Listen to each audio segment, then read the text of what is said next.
Second City? I didn't do Compass. Uh-huh. I was being a good Jewish boy and finishing my doctorate at the University of Chicago in English Lit. I didn't finish it. I finished everything but the dissertation. I was getting a stomach ache by then every time I walked in.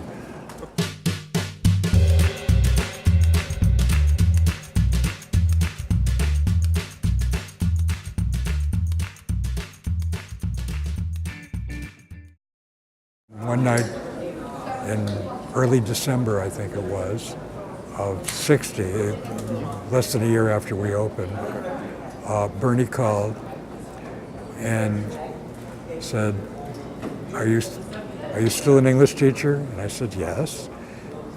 You plan on being an English teacher the rest of your life? Bernie, what do you want?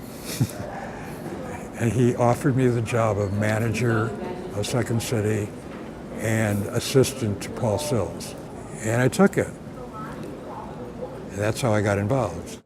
In '63, during a rehearsal of our 13th show, Paul was yelling at the cast, which was not unusual. I don't remember us throwing a chair toward anybody at that point. He never hit anybody, but he did throw chairs periodically. I found out it actually feels good when I started doing it, but only in private and alone. I also, when it was really bad, used to go out into the beer garden and break glasses. When we were further north on Wells Street at 1842 and 1846, we had a beer garden that was open in the summer.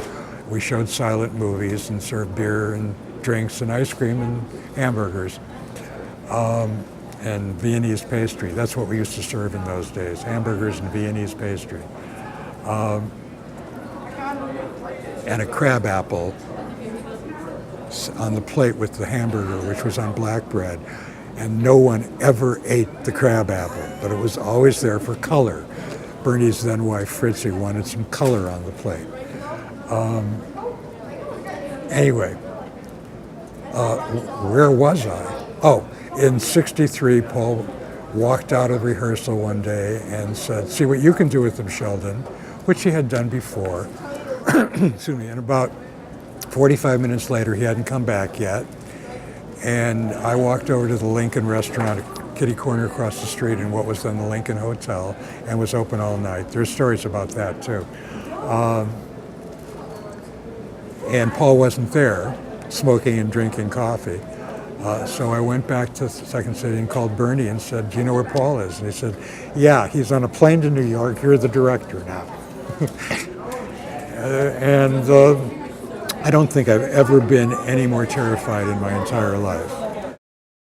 The company at that point included Del Close, who had wanted to be reassigned as director, but wasn't, and who was really pissed off. John Brent, Dick Shaw, Sally Melissa Hart. Anyway, Omar Shapley. So that's how I became director of Second City.